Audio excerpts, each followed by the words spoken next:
Bem, meus caros alunos, estamos aqui para mais uma aula, então, né? Boa tarde para vocês.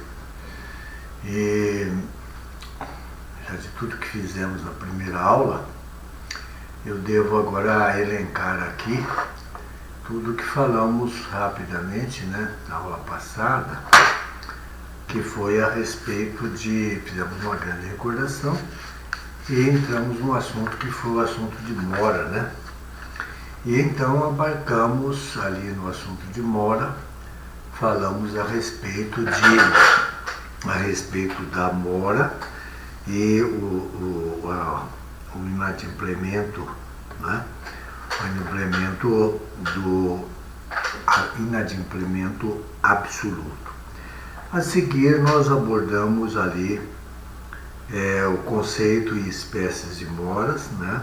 Isso tudo está para também facilidade de vocês neste momento, né? O nosso próprio livro que eu estou lendo e que estou na sequência das aulas que foram presenciais, né? Para vocês, e viemos falando aí. A seguir, então, abarquei aqui lendo e explicando o outro item, que foi o item a respeito da mora do devedor, né? E nessa mora do devedor, dissemos aí a respeito da mora do devedor, que se manifesta sob dois aspectos, a mora ex re, né? E tivemos a oportunidade de ainda falar um pouco em sala de aula rapidamente. Depois, os requisitos, né, da mora ex re e da mora ex persona, né? Da mora ex persona. E de modos que tivemos essa oportunidade de falar sobre isso. E a seguir, falamos sobre os chamados requisitos, né? Os requisitos que realmente eles estão aí na mora. Então, falamos da exigibilidade imediata, né? Da obrigação. O segundo requisito foi a inexecução total ou parcial da obrigação, né? E o terceiro foi a interpelação judicial, né? Ou extrajudicial do devedor. E foi aí que paramos, então, né? Paramos as nossas aulas e viemos, portanto, nessa sequência. Agora, então, nos compete hoje, com a graça de Deus, né? Falarmos aqui sobre os efeitos jurídicos da mora, né? E então agora vamos continuar devagar e pausadamente lendo e fazendo uma exegese do assunto. Sempre que for possível, a gente vai evidentemente esclarecer para que haja um bom entendimento. Depois os senhores terão a oportunidade, né, através do fórum que nós vamos fazer, né, de perguntas quando se forem oportunas, após a oitiva desta aula também, né. Então vamos lá. Efeitos jurídicos da mora, né.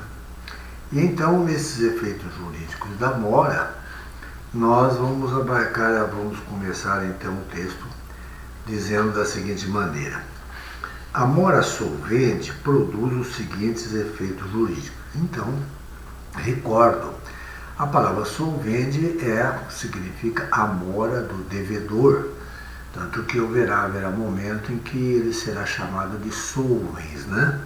Solvens.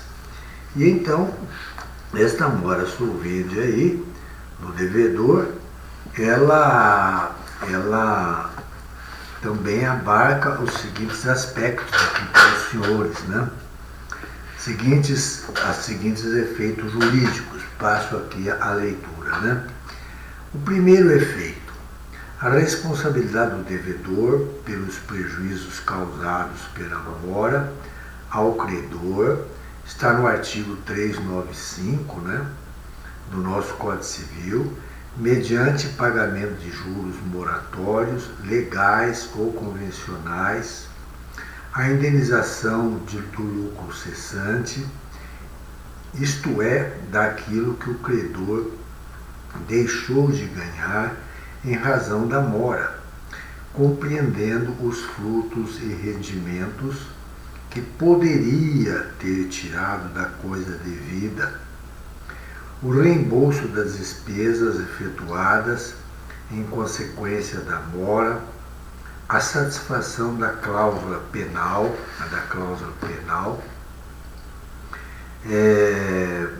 resultante pleno e iure, quer dizer, de justo direito, né, do não pagamento dos honorários do advogado. Código do Processo Penal aqui, artigo 82, parágrafo 2º, 84, 85 e parágrafos, sem olvidar, quer dizer, sem esquecer da atualização dos valores monetários, segundo, né, índices oficiais regularmente estabelecidos pelo Estado, resultantes da aferição dos fatores geradores da perda do valor da moeda. Trata-se da consagração do princípio da perpetuatio obligationis, tudo em latim, né? Tudo em latim. Bom, aqui então, essa responsabilidade que nós estamos falando aqui, devido, portanto, aqui ao devedor pelos prejuízos, porque estava moroso, ele tem que pagar, portanto, juros moratórios, né? E vamos fazer uma breve paradinha aí para falarmos do que sejam os chamados juros moratórios, né? A respeito desta parte aí. Quando nós falamos em juros moratórios, passo a ler um pouquinho à frente, né? No nosso livro, os juros moratórios. Conceito e classificação dos juros. Os juros são o rendimento do capital, os frutos civis produzidos pelo dinheiro, sendo, portanto, considerados como bem acessório. Isso está no artigo 992 do Código Civil, visto que constitui o preço do uso do capital alheio, em razão da privação deste pelo dono, voluntária ou involuntariamente. Os juros remuneram o credor por ficar privado de seu capital, pagando-lhe o risco em que incorre de não mais o receber de volta. Então imagine aí o caso do mutuário, né? Vocês verão isso na frente, o contrato de mútuo, né? Em que neste contrato de mútuo há duas figuras, o do mutuante, quem empresta, e o mutuário, a quem se vai se emprestar, né? Em outras palavras, o mutuante é o credor, o mutuário é o devedor, né? É claro que o mutuante, quem está emprestando um determinado capital, ele pode incorrer no risco de perder esse capital. Mas enquanto ele é emprestado, há que se lhe pagar uma remuneração, né? Do que é justo, né? O preço justo, porque o seu capital passa a ser usado pelo mutuário, né? E então, aqui o nosso autor, ele dá um exemplo lá, não é? Suponhamos que A empreste de B certa quantia pelo prazo de 90 dias. Se no vencimento deste termo, quer dizer, o termo aqui quer dizer prazo, né? O A não restituir a importância a B, que é a importância mutuada, quer dizer, emprestada ao mutuário, que é o B, né? Os juros pagos durante os 90 dias, com o consentimento do dono do capital. Quem é o dono deste capital? É o mutuante, né? É quem emprestou para o mutuário, né? Serão diversos dos que deverão ser pagos em virtude de atraso na devolução do quantum, quer dizer, aquela quantia. Daí, o nosso autor, falando nisso, ele classifica os juros em dois tipos, né? Os chamados juros compensatórios, né? E depois ele vai trabalhar com os juros chamados moratórios. E eu vou falar um pouquinho dos juros moratórios, já que estamos falando em mora, né? Os juros moratórios, diz lá o nosso texto em noção e espécies. Vamos ler e comentá-lo, né? Os juros moratórios consistem na indenização pelo retardamento da execução do débito. Voltamos, porque quem está em mora é aquela pessoa que realmente demorou para pagar por razões diversas, mas ela poderia ter pago quando ela tinha essa condição. Vamos dizer que no momento que ela que realmente fosse para pagar, ela pagou, mas naquele momento ela não podia, né? Razão pela qual ela fica morosa. Então, é isso que nós temos falado até agora para os senhores, né?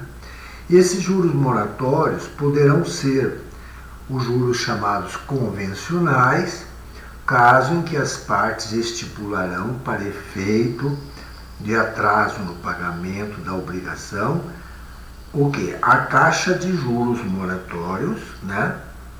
Até 12% anuais ou 1% ao mês. Código Civil 406, e há um decreto também de 22.626 de 33 em vigor por força dos artigos 2043 e 2046 do Código Civil, né? E os chamados juros legais. Então, voltando aqui, esses juros convencionais, a palavra está falando, é aqueles juros que são resultado de acordo.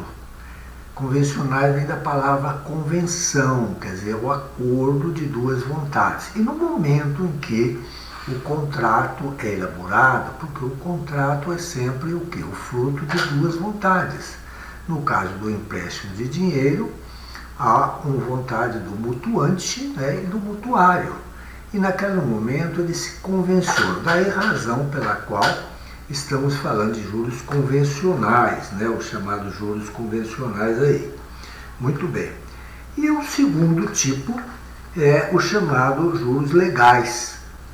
Os juros legais, leio para comentar. Legais se as partes não convencionarem, pois mesmo que se estipulem, os juros moratórios serão sempre devidos na taxa que estiver em vigor para a mora de pagamento de impostos devidos à Fazenda Nacional. Está no artigo 406 do Código Civil. Hoje, no entendimento de muitos, a taxa é a Selic, que é chamada Sistema Especial de Liquidação e de Custódia, que é a taxa de juros cujo cálculo é feito do Comitê de Política Econômica do Bacen. O Bacen é o Banco Central, né? Banco Central. E está colocado nas leis 8.981, 95, né? E demais legislações que estão citadas no nosso livro. E circulares também do banco, né? Que estabelece horários e prazos referidos no regulamento da Selic, né? A taxa Selic, caso em que não haverá atualização monetária. O Mário Delgado Regis defende que sempre foram apontados como causa de morosidade os juros moratórios de 0,5% ao mês, né? Por constituir um estímulo decisivo a que as partes já condenadas ou sem possibilidade de êxito nas respectivas demandas viessem adiar o pagamento de seus débitos. Com o aumento dos juros de mora para a taxa Selic, o devedor em mora certamente haverá de priorizar o pagamento. Continua ele lá, esse autor, né? O percentual que melhor se adapta aos fins da norma é o da taxa Selic, por submeter o credor e devedor a um parâmetro sancionatório próximo ao praticado pela remuneração do mercado financeiro. Logo, o percentual de 1% do CTN, esse CTN, quer dizer, o Código Tributário Nacional, seria insuficiente. Por isso, o artigo 406 não define esse percentual, prescrevendo que a taxa deveria ser cobrada pela Fazenda Nacional, que não irá exigir juros módicos, né, estimulando o inadimplemento. Mas há quem ache que seria o artigo 161, parágrafo 1º do Código Tributário Nacional, por considerar que a taxa Selic cria, como diz Francisco José Gonçalves Costa, a figura anômala, né, de tributo rentável, sendo uma mescla do juro moratório, remuneratório e compensatório, que visa neutralizar os efeitos da inflação monetária. Assim, a taxa Selic deve ser, assevera ele, substituída pelos juros de mora de 1% ao mês, nos termos do artigo 161, parágrafo 1º do Código Tributário Nacional. A posição do Superior Tribunal de Justiça vem sendo o que acatamos, diz a nossa autora, mais favorável à aplicação do artigo 161, parágrafo 1º do Código Tributário Nacional, entendendo que a taxa de juros moratórios sobre os tributos devido à Fazenda Nacional é de 1% ao mês, e não a taxa Selic, que tem uma natureza híbrida, constituindo ora o índice de atualização monetária, ora de juros compensatórios. Isso aí também é uma decisão do STJ, está lá na sua segunda turma, um recurso especial. Mas resumindo tudo isso, então em realidade hoje o que se prega, o que se vê, né, pelo nosso texto, é que o Superior Tribunal de Justiça, com referência às demandas que a ele chegam, né, ele criou evidentemente uma posição em que ele acata a aplicação do artigo 161, né, que é a taxa de juros moratórios sobre tributos devidos à Fazenda Nacional. A Fazenda Nacional é o erário, né? Então, essa Fazenda Nacional, no caso de condenação vindos da Fazenda, de tributos que estão sendo cobrados, a taxa moratória seria de 1%, né, ao mês, e não a taxa da Selic, porque a taxa Selic, se damos acima, ela é híbrida, quer dizer, ela é mista, ela vai ao encontro dessa natureza híbrida dela, que diz o seguinte, que se constitui num índice que ela tem de atualização monetária e mais os juros compensatórios, né? Mais os juros compensatórios. Essa parte por aí paramos nesse instante e retornamos então, só para dar uma ideia do que são esses juros, e retornamos aqui para o nosso texto, então, do qual estamos falando aqui, né?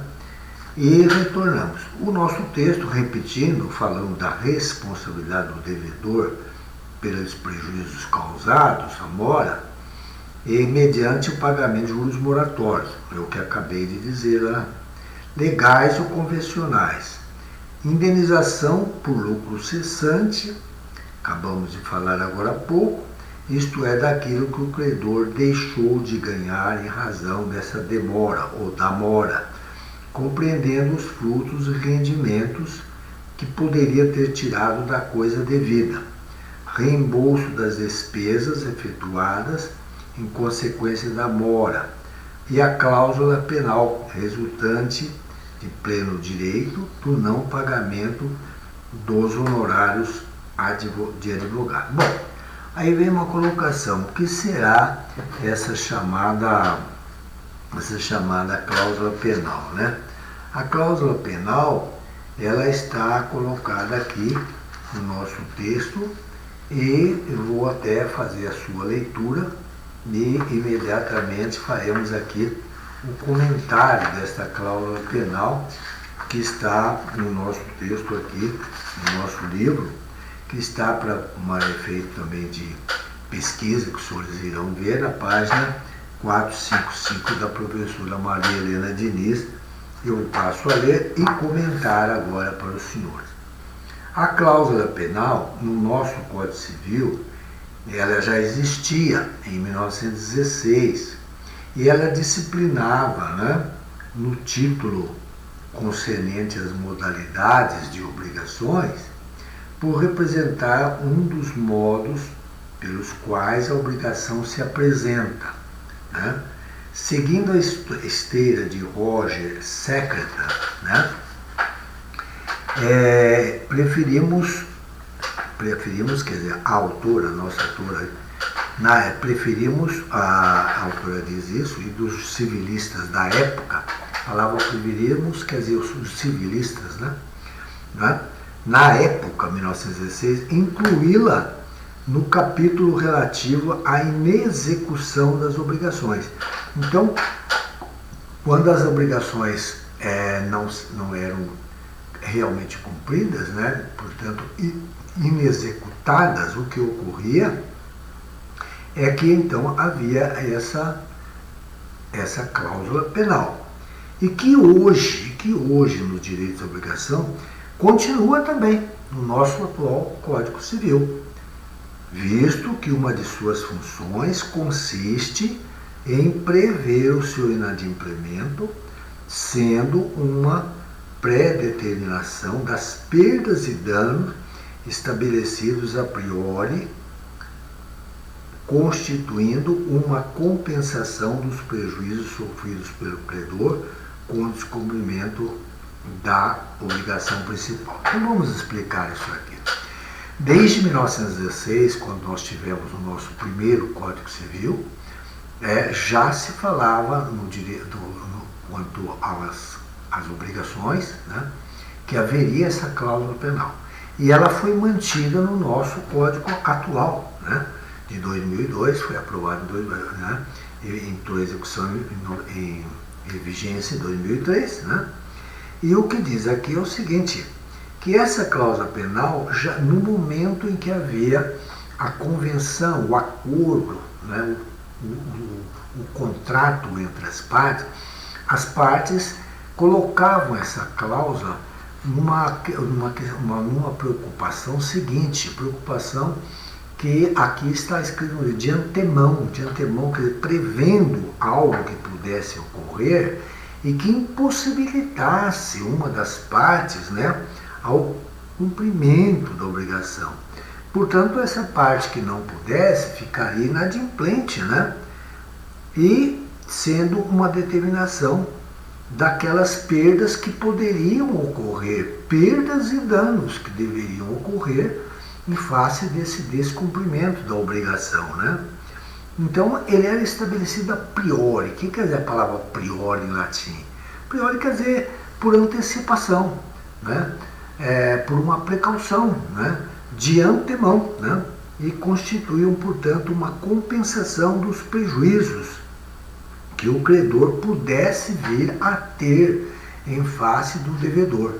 No caso do empréstimo, então, do mútuo, seria o credor, o mutuante, e o que viria a sofrer quando o devedor não pudesse, evidentemente, cumprir a sua obrigação.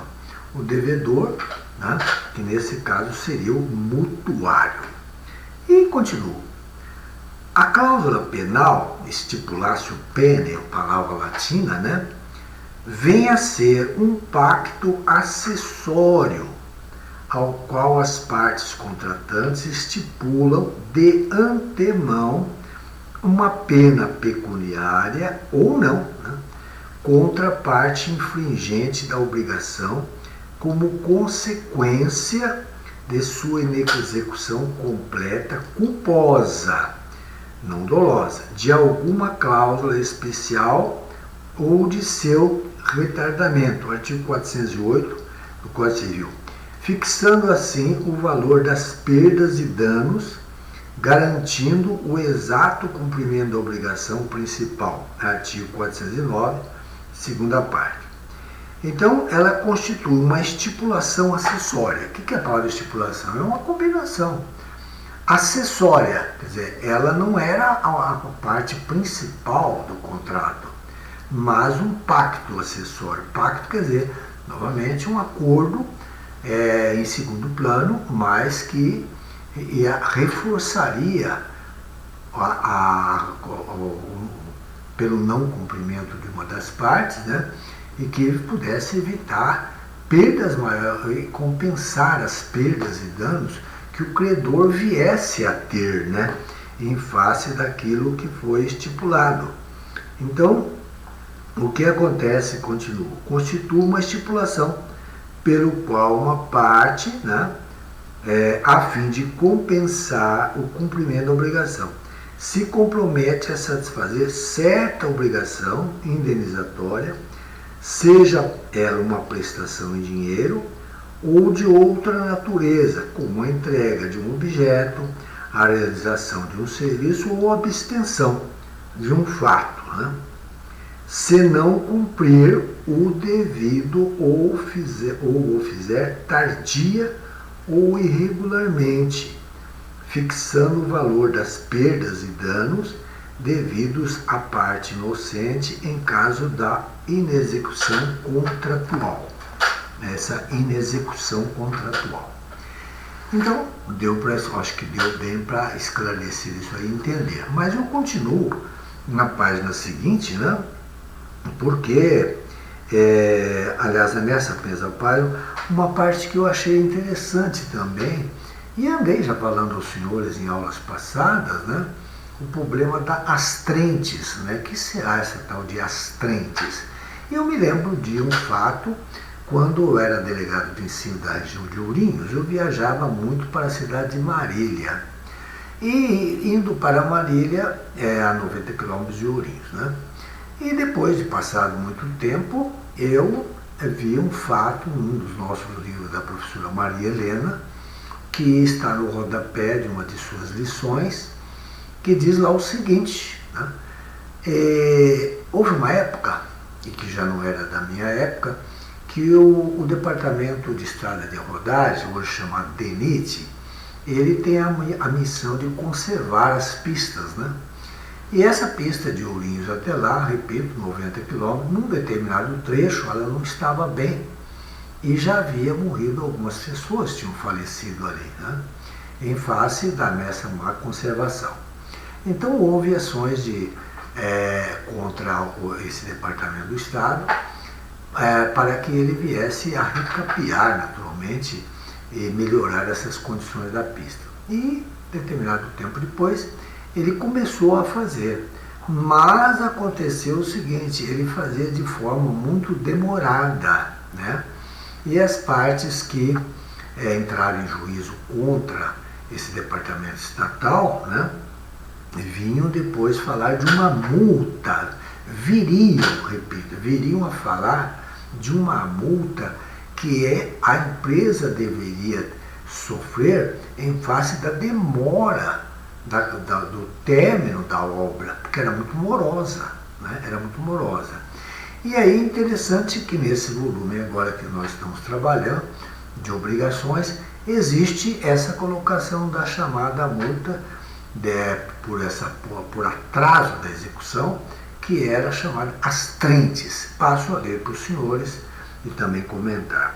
Diz aqui então o seguinte, né, no rodapé aqui, que eu sempre reputo importante. O Cristiano Cassetari, ao escrever Cláusula Penal, uma releitura de acordo com o novo direito civil, que se constrói, é uma dissertação dele de mestrado, né, na PUC de São Paulo. Diz assim, a cláusula penal não se confunde com as astrentes, repito, astrentes, nem com a multa descrita no artigo 475J,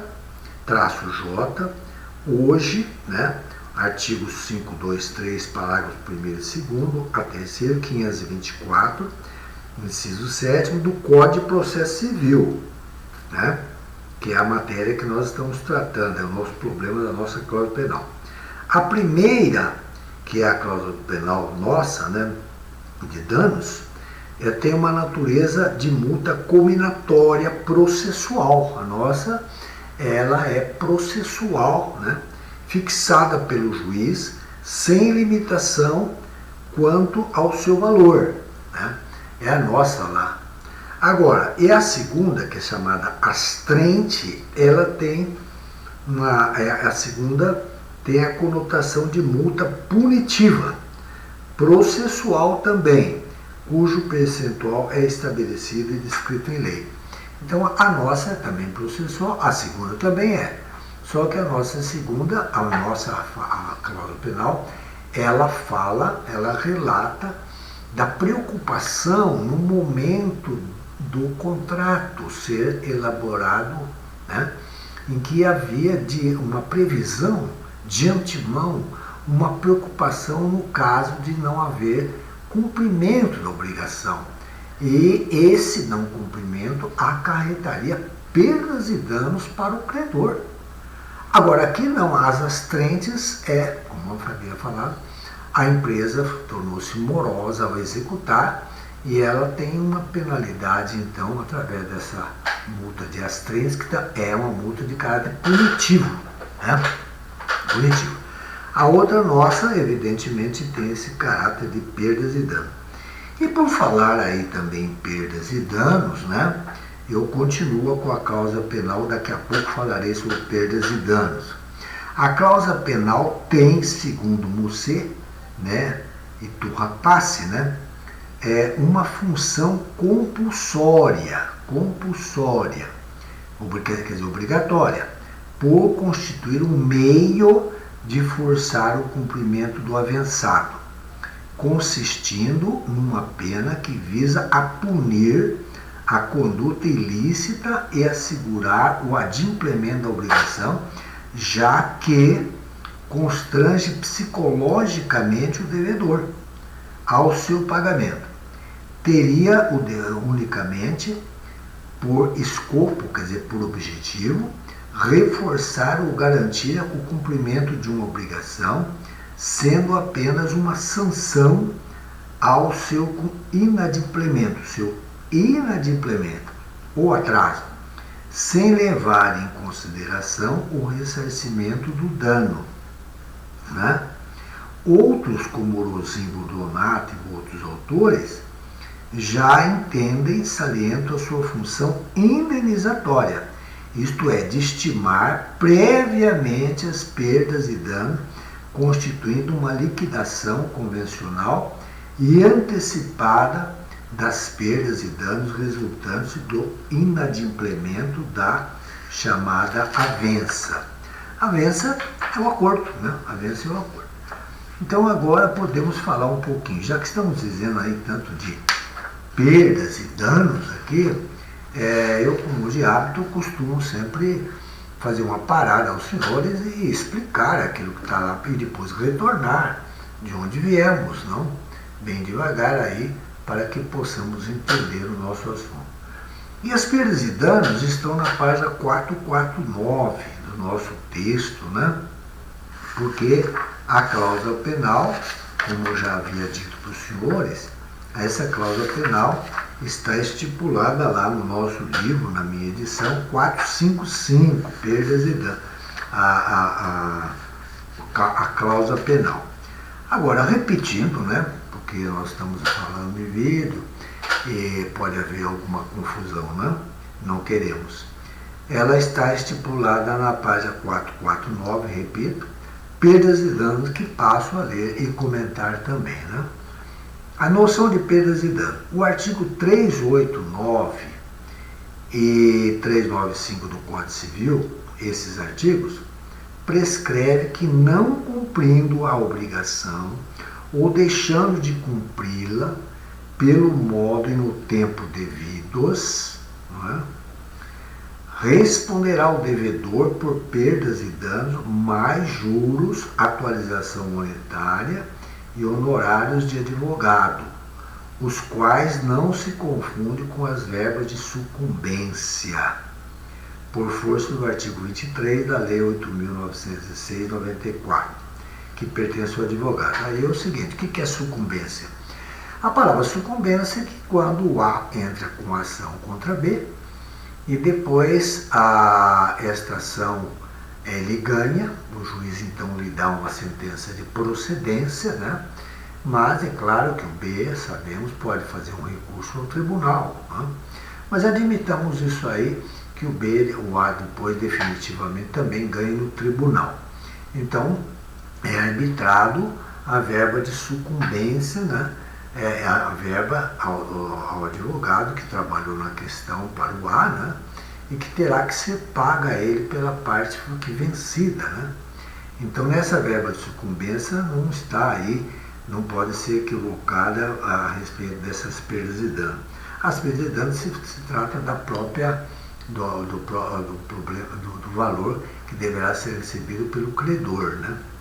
Muito bem. E aí diz lá, isso aí é um enunciado do 426 do Conselho de Justiça Federal, aprovado na 5ª jornada de Direito Civil. Então, pelos prejuízos, né, sujeitar-se-ão o inadimplente e o contratante moroso. Então, o inadimplente é aquele que, por culpa ou dolo, não cumpriu a obrigação. Já estudamos isso, já falamos exaustivamente. Mas existe o moroso, que é o nosso caso aqui, daquele que poderia ter feito no momento, mas não pôde, e então ele se torna moroso, né? Mas irá pagar, é claro. Muito bem. E então, ele, ao fazer isso aí, e depois ao pagar, ele vai purgar essa mora, matéria que depois haveremos de falar, né? E aí, retorno aqui. Pelos prejuízos sujeitar-se-ão, portanto, o inadimplente e o contratante moroso ao moroso material ou mora, como pressupor, o contratante moroso ao moroso, né? Ao devedor, ao dever, melhor, de reparar as perdas e danos sofridos pelo credor, inserindo o dano material ou mora, com o pressuposto de responsabilidade civil contratual, né? Pois sem ele é impossível será a ação de indenização, porque toda vez que isso ocorrer, o moroso deverá indenizar. Essa indenização é pelas perdas e danos, né, que ele causou para o credor, né? Ele deverá, portanto, arcar. E quando ele arca, existe a responsabilidade civil. Essa responsabilidade civil, matéria que os senhores já estudaram também, ela é contratual, né? Matéria contratual, em face de um contrato, né? Que consiste, portanto, nessa obrigação. Mas sem ela, né, sem que haja essa responsabilidade, só haverá indenização quando ela existir, né, devidamente provada, para ser reparada aí, não é? É desta maneira aí. Muito bem, continuo. É preciso não olvidar quer dizer, não esquecer, porém, que há hipóteses na seara da responsabilidade contratual em que a lei presume a existência do dano, liberando o lesado do ônus de provar, né, o ônus de provar a sua existência. O que quer dizer isso aqui? Quer dizer o seguinte, que há hipóteses, né, em que o credor que foi lesado, nesse caso a palavra lesado é o credor, ele não vai precisar provar. Ele realmente está isento dessa de provar esta responsabilidade do credor. Então, é muito importante observar isso aí, ele está isento, né? E aqui passamos a citar, naturalmente, quais são esses exemplos.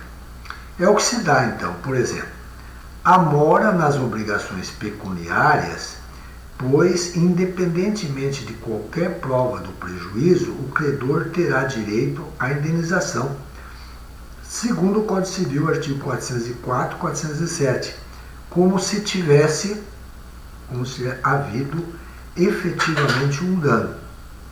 O outro exemplo, outro aspecto aqui lembrado é o seguinte: na cláusula penal, artigo 416, pois para exigir a pena convencional não será necessário que o devedor alegue dano. Nós falamos, portanto, de cláusula penal agora há pouco, né? Por isso que me preocupei alguns momentos atrás, porque já sabia que viria passar por esse problema da cláusula penal, que é fixada por antecipação, né? E no contrato, porque havia uma certa previsão, né, que poderia acontecer algo no transcurso do contrato que uma das partes viesse a ser inadimplente ou morosa, né? Morosa. Essa é outra parte aqui. E o outro item, né? Diz lá: reprodução fraudulenta de obra literária, científica ou artística, não se conhecendo o número, e quando não se conhece o número de exemplares que constitui a edição fraudulenta, pagará o transgressor o valor de 3.000 exemplares, além dos apreendidos, Lei 9.610/98, artigo 103, parágrafo único. O que é isso aí? É que é o seguinte: o ser humano é criativo, né? Então aqueles que criam, que pesquisam, por exemplo, vivemos uma época agora em que há 5.000 pesquisadores chineses buscando incessantemente uma vacina para este problema em que vivemos. E hoje buscam também uma colaboração com outros cientistas pesquisando em outros países do mundo. Um exemplo. O outro exemplo é que, por exemplo, alguém cria uma obra literária, né? Depois é representada através de um filme ou uma novela, tem um valor econômico muito grande, né? E se alguém, por exemplo, pega este livro, essa edição, e faz dele um plágio, digamos, né, de uma maneira fraudulenta, e depois manda editar, é isso que está ocorrendo aí. Então aí ele haverá de ser penalizado, né? Muito bem, está aí. O outro aspecto é aquele que demandar, né, dívida que já foi paga, no todo ou em parte, sem ressalvar as quantias recebidas ou pedir mais do que lhe foi devido. Responderá às penas previstas no Código Civil, artigo 940. Isso aí fica bem claro, né? A pessoa que já recebeu, agindo de má fé, ou aquele que recebeu em parte e omitiu, né? Está aí o caso. E vem um outro exemplo.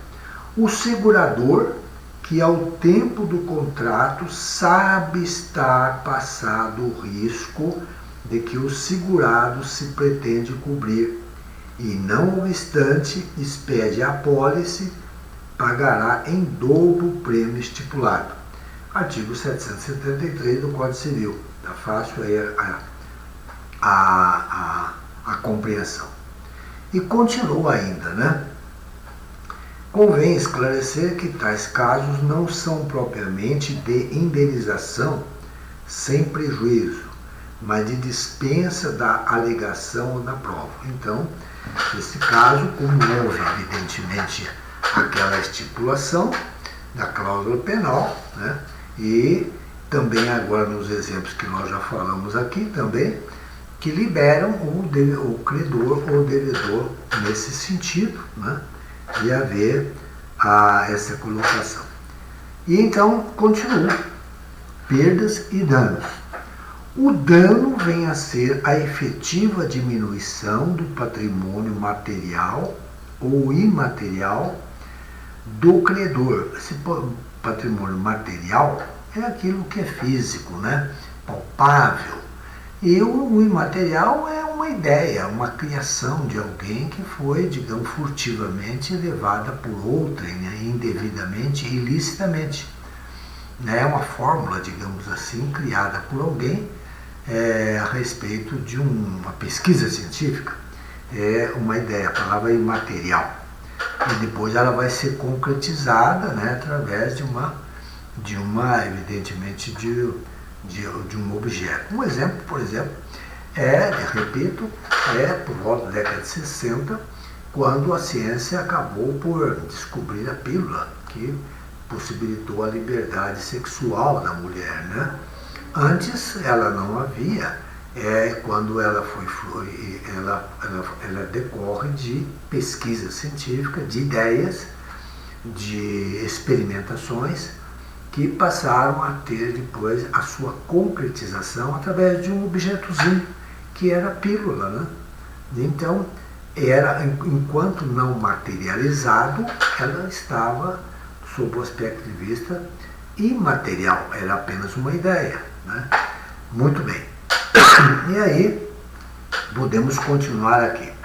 O dano vem a ser a efetiva diminuição do patrimônio material ou imaterial do credor ao tempo em que ocorreu o inadimplemento da obrigação, consistindo na diferença entre o valor atual desse patrimônio e aquele que teria se a relação fosse exatamente cumprida. É fácil, né? Então, ele emprestou um certo valor para alguém e esse alguém não cumpriu, não pagou. E ele então teve o seu patrimônio diminuído, porque se ele tivesse recebido, o seu patrimônio teria aumentado, né? É isso aí, porque a obrigação não foi cumprida. É, portanto, a diferença entre a situação patrimonial atual, de hoje, provocada pelo descumprimento da obrigação e a situação em que o credor se encontraria se não tivesse havido esse fato lesivo. Qual o fato lesivo? De o devedor não ter saldado essa dívida, ter cumprido, né? O dano, portanto, ele corresponderia à perda de um valor patrimonial pecuniariamente determinado, em dinheiro. Seriam as perdas e danos o equivalente do prejuízo ou do dano suportado pelo credor em virtude do devedor não ter cumprido total ou parcialmente, absoluta ou relativamente a obrigação, expressando-se numa soma de dinheiro correspondente ao desequilíbrio sofrido pelo lesado. Quem é o lesado? É o credor, né? É o mutuante. As perdas e danos são uma consequência, portanto, do inadimplemento do devedor. Havendo, portanto, uma inexecução da obrigação, o prejudicado, que é o credor, né, o mutuante que emprestou o dinheiro, terá direito a uma reparação que possibilite reequilibrar, repito, reequilibrar a sua posição jurídica, ressarcindo-lhe todos os prejuízos, mediante a estimação das perdas e danos, realizando-se então a composição por meio de certa quantia em dinheiro correspondente ao valor da prestação descumprida e aos danos sofridos pela inadimplência, né? Então aí paramos nessa parte, mas vamos agora fazer o retorno até onde chegamos agora há pouco, né? E recordo que iniciamos, portanto, para haver uma ligação, vou devagar, começamos em efeitos jurídicos da mora, né? E começamos o primeiro dele, que foi a responsabilidade do devedor pelos prejuízos causados pela mora do devedor mediante pagamento de juros moratórios, convencionais, indenização do lucro cessante, isto é, daquele que o credor deixou de ganhar em razão da mora, né? Compreendendo os frutos e rendimentos, né, em consequência da mora. Satisfação da cláusula penal, falamos, resultante do não pagamento de honorários do advogado, sem olvidar a atualização dos valores monetários, segundo índices oficiais, regularmente estabelecidos pelo Estado, resultantes da aferição dos fatores geradores da perda do valor da moeda. Trata-se da consagração do princípio da perpetuatio obligationis. Lembra-se? Então, no começo da nossa aula de hoje, eu andei falando sobre isso. Então, voltei agora, retornei, porque o primeiro item, né, ele falava aí de cláusula penal e também de perdas e danos, razão pela qual é que eu fui explicar tudo isso aos senhores. Estão nas páginas que eu já citei um pouco mais à frente. E agora sim, eu retornei aqui, né, a esta página que é dos efeitos jurídicos, né? E agora vou para o item 2, que já havia falado. O item 2, segundo, a possibilidade de um credor exigir a satisfação das perdas e danos rejeitando a prestação, se devido à mora ela se tornou inútil. O Código Civil 395, parágrafo único, ou perdeu o seu valor. Agora é uma outra hipótese, né? Uma outra hipótese agora. Essa possibilidade do credor de exigir a satisfação. E qual é o exemplo que está aqui? O exemplo é o seguinte: o A compra de B 1000 sacas de café para lhe serem entregues em determinado dia, véspera de partida de um navio, que serão embarcadas para a Europa. Esse navio é o único apto a chegar no tempo certo ao porto de destino. Se B entregar a mercadoria após a partida do navio, imagine, depois que o navio partiu, o A poderá rejeitá-la, porque se tornou inútil, né? Reclamando o ressarcimento de prejuízos. Então, o que acontece? Competirá, portanto, ao credor a prova da inutilidade, a menos que se tenha convencionado expressamente um termo certo ou este advenha inequivocamente das circunstâncias do negócio. O A, nas circunstâncias do negócio, a inutilidade da prestação que autoriza a recusa da prestação por parte do credor deverá ser aferida objetivamente, consoante o princípio da boa-fé e da boa-fé, né? E a manutenção do sinalagma, e não de acordo ou mero interesse subjetivo do credor. Aí para um pouquinho, né? Vou fazer uma outra consulta aqui para trazer para os senhores tudo o que significa sinalagma. Bom, nós estamos falando que o acordo de vontades ele resulta depois naquilo que chamamos contrato, né? Contrato. Há vários tipos e espécies de contrato, contratos chamados paritários, aleatórios, né? Mas existe um famoso contrato muito importante, o primeiro deles é chamado de contrato de compra e venda. Esse contrato de compra e venda, já falamos algumas vezes, ele supõe duas partes, né? O credor e o vendedor. Eu vou à padaria, compro o pão, eu sou o credor, o devedor é o padeiro, né? O que está me entregando o pão, o objeto, e há um contrato, né? É um contrato em que ele se resolve pela tradição. Tradição quer dizer, quando eu recebo o pão, pago o preço, né? E vem essa história de sinalagma. O que será sinalagma?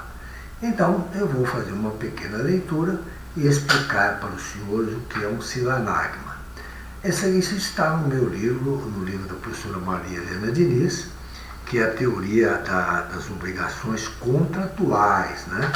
Está lá na página 96 e diz assim: os contratos bilaterais em que cada um dos contraentes é simultânea e reciprocamente credor e devedor do outro, pois produz direitos e obrigações para ambos, tendo por característica principal o sinalagma, ou seja, a dependência recíproca de obrigações. Daí serem também denominados contratos sinalagmáticos. É o que sucede, por exemplo, nos contratos de compra e venda, em que o vendedor tem a obrigação de entregar a coisa vendida ao comprador, uma vez recebido o pagamento do preço, pois é credor do preço, ao passo que o comprador se obriga a pagar o preço ajustado, tendo o direito de receber o objeto que comprou. Artigo 481 do Código Civil. O mesmo se pode dizer do contrato de locação predial ou de prestação de serviço, de troca, né? Então é o seguinte, o contrato de prestação de serviço, já falei isso para os senhores em sala, a faculdade aqui presta serviços educacionais para os senhores. É um contrato escrito em que vocês e a faculdade, né, uma instituição, ela faz um contrato com vocês cujo objeto é a prestação de serviço. Ambos, vocês e a faculdade, têm direitos e deveres, né? A faculdade tem o dever de prestar o serviço, mas também é credora dos valores. E vocês têm o direito de receber esse serviço, mas também são devedores da mensalidade escolar, né? Então está aí a explicação do que significa o sinalagma. Repito, portanto, né? Que a característica principal do contrato bilateral, porque há duas partes, tem por característica o sinalagma, ou seja, a dependência recíproca de obrigações. Ou seja, as duas partes são credoras e também devedoras, né? Estamos lá nessa parte com os senhores. Muito bem. Aí, colocado isso, vamos para o terceiro item, né? E esse terceiro item eu vou deixar para a próxima aula, em face do nosso tempo que já está se esgotando aqui, né? Que se chama, que diz o seguinte: responsabilidade do devedor moroso pela impossibilidade da prestação decorrente de caso fortuito ou força maior, se estes ocorrerem durante o atraso, salvo se provar isenção de culpa ou que o dano sobreviria, ainda que a obrigação fosse oportunamente desempenhada. Uma boa tarde, senhores, que Deus nos permita, portanto, estarmos na próxima aula aí presentes com vocês, né? E também eu vou deixar claro aqui que vou deixar para os senhores, então, atividades, né, que são lançadas lá no AVA e no fórum. Um grande abraço a todos, que Deus os abençoe.